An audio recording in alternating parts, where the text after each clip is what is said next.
ஜிரான் ட்ரோன்கள், அதுவும் ஜிரான் 2 வகை ட்ரோன்கள். இதுல ஜெட் பவர்டு கிடையாது. இந்த நார்மலா அந்த விங்ஸ் இருக்கும் இல்லையா, ஃபின்ஸ் இருக்கும் இல்லையா, சுத்திட்டு போகுது இல்லையா, ஸோ அந்த டிவிஎஸ் மோட்டர் மாதிரி சத்தம் வரக்கூடிய ட்ரோன்கள், பழைய ட்ரோன்கள் அப்படின்னு கூட சொல்லுவோம் இல்லையா, ஹெவியா கூட ரஷ்யா பயன்படுத்திக்கிட்டு இருக்காங்களே. இந்த ஜிரான் 2 வகை ட்ரோன்கள் வந்து பாத்தீங்கன்னா ஒரு புது மாடிஃபிகேஷன். அதாவது இது எல்லாமே சோதனை பிளாட்ஃபார்மா மாறிட்டு வருது. இப்போ ஜிரான் 4 வரைக்கும் வந்து பாத்தீங்கன்னா போயிடுச்சு. ஜிரான் 5 அப்படிங்கிறது கூட பேசிக்கிட்டு இருக்காங்க. இப்படி இருக்கக்கூடிய சமயத்துல ஏன் இதுல அப்கிரேடேஷன் அப்படின்னா, இதுல ஒரு புது அப்கிரேடேஷன் பண்ணியிருக்காங்க. ஏன் இதுல பண்ணாங்கன்னா ஒரு சோதனை. எந்த அளவுக்கு இது வேலை செய்யுது, கை கொடுக்குது அப்படிங்கிறது போல. இப்ப என்ன ஒரு அப்கிரேடேஷன் பண்ணிருக்காங்கன்னா, இந்த ஜிரான் ட்ரோன்கள்ல ஏர் டு ஏர் மிசைல். அதாவது ட்ரோன்களை பயன்படுத்தி சுட்டாங்க, துப்பாக்கி அட்டாச் பண்ணாங்க, ட்ரோன்களை வச்சாங்க, கன்னி வெடிகளை போட்டாங்க. இப்பெல்லாம் வந்து பண்ண ஏர் டு ஏர் மிசைல். இதுல மிசைல் இருக்கும், லான்ச் பண்ண ஏர் டு கிரவுண்ட் இருந்தது. இப்ப ஏர் டு ஏர் மிசைலே வந்து பாத்தீங்கன்னா வைக்க ஆரம்பிச்சிட்டாங்க. தொடர்ந்து உக்ரைன் முழுவதும் பல பகுதிகளிலும் இது பறந்துகிட்டு இருக்கு. அதாவது இதுக்கப்புறம் F-16 ரக விமானங்கள், மேற்கு நாடுகளோட விமானங்கள் இல்ல ஹெலிகாப்டர்ஸ் எல்லாம் பறக்குமா அப்படிங்கறதே ஒரு சந்தேகம். ஏர் டாமினன்ஸ், ஏர் சுப்பீரியாரிட்டி அப்படிங்கிறது வந்து பண்ண கம்ப்ளீட்டா போகுது இந்த இடத்துல இருந்து. ஏன்னா மேற்கு நாடுகளை பொறுத்த வரைக்கும் அவங்களோட ஏர் சுப்பீரியாரிட்டியை மட்டுமே நம்பி அவங்க போற வழி நடத்துறாங்க. சிறந்த உதாரணம் இந்த ஈரான் அமெரிக்கா யுத்தம், இஸ்ரேல் ஈரானோட யுத்தம். இதுல நம்ம பார்த்தோம்னா அவங்க ஏர் சுப்பீரியாரிட்டி தான் அதிகமா நம்புறாங்க. அப்படி இருக்கும்போது இந்த ட்ரோன்கள்னால air launched air to air மிசைலை லான்ச் பண்ண முடியுது அப்படின்னா, டாக் ஃபைட்ல என்கேஜ் பண்ண முடியுது அப்படின்னா, ஒரு விமானி ஒரு பைலட்டை ஓட்டுறாங்கன்னா எத்தனை விமானத்தை அவங்களால டேக் ஆஃப் பண்ண முடியும். ஆனா இது போல ட்ரோன்கள் நூத்துக்கணக்கா மொஞ்சிடும் ஒரே ஒரு விமானத்தை டார்கெட் பண்ணி ஏவ ஆரம்பிச்சு. ஸோ இது போல வந்து பண்ண ஸ்வாம் ஆஃப் ட்ரோன் ஒரு 10 ட்ரோன்கள் 20 ட்ரோன்கள் வந்து பாத்தீங்கன்னா ஒரு விமானத்தை டார்கெட் பண்ணா கூட அந்த 10 ட்ரோன்கள் இழந்தா கூட அந்த ஒரு விமானத்தோட காசுக்கு ஈடுகட்ட முடியாது. அது மட்டும் இல்லாம அதுல இருக்கக்கூடியது ரியல் பைலட். அது எந்த ஒரு நேரத்துலயும் வந்து பாத்தீங்கன்னா காம்ப்ரமைஸ் பண்ணவே முடியாத ஒரு இழப்புகளா வந்து பாத்தீங்கன்னா போயிடும் மேற்கு நாடுகளுக்கு. ஸோ இது எப்படி ஓவர் கம் பண்றாங்க அப்படிங்கிறது பார்க்கலாம். ஸோ இது வந்து அதிகப்படியான பர்சன்டேஜ் வந்து பாத்தீங்கன்னா ரஷ்யாக்கு இன்க்ரீஸ் பண்ணுது. இந்த ட்ரோன் பேட்டில்ல வந்து பாத்தீங்கன்னா ஏர் பேட்டில்ல வெற்றி விகிதத்தை வந்து பாத்தீங்கன்னா அதிகப்படியா கொடுக்குது. ஆனா எந்த அளவுக்கு இது வேலை செய்யும், இந்த ஏர் டு ஏர் மிசைலோட ஹிட்டிங் ரேட் எந்த அளவுக்கு அப்படிங்கறத இதுக்கப்புறம் தான் தெரியும். இது ஒரு புரோட்டோடைப் யூஸ் பண்ணி பார்த்துக்கிட்டு இருக்காங்க, சோதனை பண்றாங்க அப்படிங்கிறது புரிஞ்சுக்கலாம்.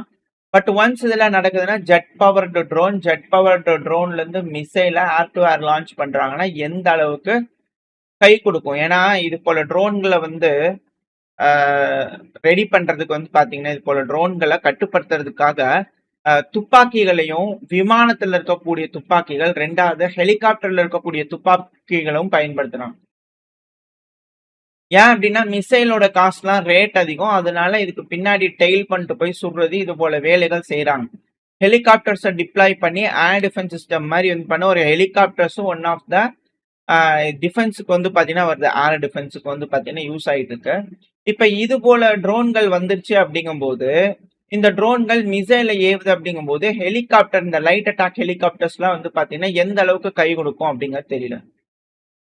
இது எல்லாமே வந்து பாத்தீங்கன்னா வெற்றி விகிதத்தை வந்து பாத்தீங்கன்னா மாத்திக்கிட்டு இருக்கு. இது மேலும் இக்கட்டான சூழ்நிலைய உருவாக்கும். அது மட்டும் இல்லாம ஏர் டு கிரவுண்ட் மிசைல்லாம் லான்ச் பண்ற மாதிரி சொல்றாங்க. இப்ப வியட்நாம்ல வந்து பண்ண டெஸ்ட் பண்ணிக்கிட்டு இருக்காங்க. இந்த ட்ரோன்கள், ஸ்வாம் ஆஃப் ட்ரோன்கள் வந்ததுன்னா அது எப்படி கையாளலாம் அப்படிங்கிறது போல இது போல நிறைய துப்பாக்கிகளை வந்து பார்த்தீங்கன்னா ஒருங்கிணைச்சு ரெகுலர் இன்டர்வெல்ல வச்சு இப்போ ஒரு தடவை ஷூட் பண்ணோம் அப்படின்னா அந்த டார்கெட்டை அந்த பைனாக்குலர் மாதிரி இருக்குல்ல அதை வச்சு ஷூட் பண்ணாங்க அப்படின்னா அந்த புல்லட்ஸ் எல்லாமே ஒரு சேர போறதுனால அந்த ட்ரோனை சுட்டு வீழ்த்தக்கூடிய விகிதம் அதிகம் அப்படிங்கிறது போல. இதுவும் ஒன் ஆஃப் த லேயரா மாறிட்டு வருது. ஏன்னா ஸ்வாம் ட்ரோன்ஸ் அப்படிங்கும் போது வெறும் மிசைல் டிஃபென்ஸ் மட்டும் நம்ப முடியாது. இது போல துப்பாக்கிகளையும் நம்ப வேண்டிய கட்டாயத்துக்கு தள்ளப்படுது. உக்ரைன் இது போல விஷயங்கள்ல அதிகப்படியா வந்து பாத்தீங்கன்னா யூஸ் பண்றாங்க. இது போல துப்பாக்கிகளை பயன்படுத்தி ட்ரோன்களை டவுன் பண்ணக்கூடிய வேலைகள் இறங்கியிருக்காங்க. இதனால புறநகரங்கள்ல வாழக்கூடிய மக்கள் அவதிக்குள்ளாறாங்க அப்படிங்கிற மாற்று கருத்து. ஏன்னா இந்த துப்பாக்கியில இருந்து சுடுறாங்க இல்லையா புல்லட்ஸ். ஸோ ஒரு கட்டத்துக்கு போகுது அப்படின்னா கீழே வந்துதானே ஆகும். புறநகரங்கள்ல தான் வந்து பண்ண சேஃப்டியா மக்கள் இல்லாத பகுதிகள்ல எந்த பகுதிகள்ல டவுன் பண்ணணும், எப்படி டார்கெட் பண்ணணும்னு அவங்க கிட்ட இருக்கும். பட் இருந்தாலுமே புறநகரங்கள்ல பரவலா வசிக்கிறாங்க ஒரு பகுதியில அப்படிங்கும்போது, அத நம்ம டிஃபெண்ட் பண்ணுங்கிறது ரொம்ப சிக்கலா இருக்கும்.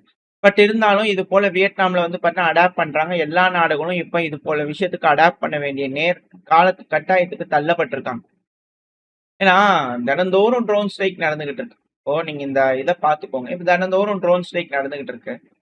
நைட் நேரங்கள்ல வந்து பார்த்தீங்கன்னா, டின்ப்ரோ பெட்ரோவஸ்க்க டார்கெட் பண்ணியிருக்காங்க. Russia, Kharkiv, Odesa, Sumy. So இந்த பகுதிகள் எல்லாத்துலயும் வந்து பார்த்தீங்கன்னா, ஹெவியா அட்டாக் பண்ணியிருந்துருக்காங்க. அதுவும் ஒடெசால கிரிட்டிக்கல் இன்ஃப்ராஸ்ட்ரக்சர் மேல அட்டாக் பண்ணியிருக்காங்க. வேர் ஹவுஸ் ஃபெசிலிட்டி மேல அட்டாக் பண்ணியிருக்காங்க. பயங்கரமான தீ விபத்துகள் ஏற்பட்டுகிட்டு இருக்கு. ஸோ இந்த எக்ஸ்ப்ளோஷன்ஸ் வந்து பார்த்தீங்கன்னா, எதிரியோட நிலைகள் மேல, அதாவது ரஷ்யாவை பொறுத்தவரைக்கும் அவங்க எதிரி, உக்ரைனை பொறுத்தவரைக்கும் ரஷ்யா எதிரி. ஸோ எப்படி டெம்ப்ளேட் வேணுமோ அதை நம்ம போட்டு பேசிக்கலாம். பட் இதுல டென்ப்ரோ பெட்ரோஸ்க், சுமி, கர்கிவ் இந்த ரீஜன்லாம் வந்து பார்த்தீங்கன்னா, நீங்க பார்க்கும்போது மக்கள் பரவலா வாழ்ந்துகிட்டு இருப்பாங்க. இப்ப இந்த பகுதிகளை ப்ரொடெக்ட் பண்றது அப்படிங்கிறது எவ்வளோ கடினமான சூழ்நிலை. இதுக்கு பல வகையான லேயர்டு டிஃபென்ஸ் சிஸ்டம் வச்சிருப்பாங்க. மிசைல் இருக்கும், இது போல சுடுவாங்க.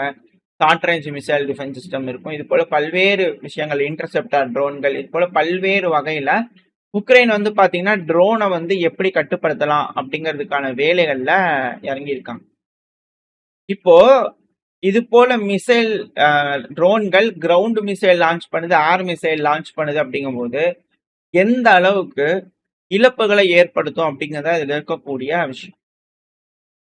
இது எல்லாமே வந்து பாத்தீங்கன்னா ஒரு சைடு அதோட அட்டாக்கிங் ரேட்டை ட்ரோன் சைடில் இன்க்ரீஸ் பண்றாங்க, இன்னொரு சைடு அந்த ட்ரோனை டவுன் பண்ணக்கூடிய விகிதத்தை இன்க்ரீஸ் பண்றாங்க. ஸோ இது எல்லாமே ஒரு கட்டத்துல ஸ்டேல்மேட்டுக்கு போகுமா, இல்ல ட்ரோன் டாமினன்ஸ், அதுவும் குவாண்டிட்டி இருக்கக்கூடிய, குவாண்டிட்டியே ஒரு குவாலிட்டியா இருக்கு இல்லையா? ஸோ அந்த குவாண்டிட்டி அப்படிங்கிற அந்த ஒரு லீப் வந்து பாத்தீங்கன்னா ரஷ்யாவுக்கு கொடுக்குமா? ட்ரோன்கள் அதிகப்படியா உற்பத்தி பண்ணக்கூடிய நபர்களுக்கு அதிகப்படியான லீடு கொடுக்குமா அப்படிங்கிற அச்சங்கள் வந்திருக்கு. என்ன நடக்க போகுது அப்படிங்கிறது பார்க்கலாம். ஏன் அப்படின்னா சீனா நம்மளுக்கு ஒரு மிக பெரும் லைப்ரரி. சீனாவோட அளவுக்கு ட்ரோன்களை தயாரிக்க முடியும்னா என்டையர் வேர்ல்டு சேர்ந்து அடிச்சதுன்னா கூட சிக்கல் தான்.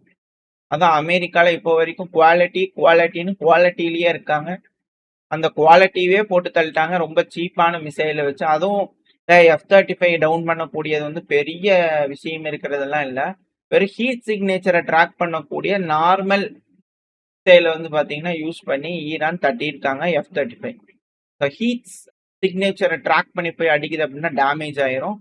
இது போல குவாலிட்டியை விட குவான்டிட்டி அதிகப்படியா இருக்காங்க இல்லையா, சீப்பு அப்படிங்கிற அறிவுபூர்வமா யோசிச்சு இது போல டவுன் பண்ணும்போது அந்த ஏர் சூப்பர் மெர்சி அப்படிங்கிற அந்த விஷயம் வந்து பார்த்தீங்கன்னா குவாலிட்டி அப்படிங்கிறது எல்லாத்தையுமே பீட் பண்ணுதா அப்படிங்கிற கேள்விகள் வரும்.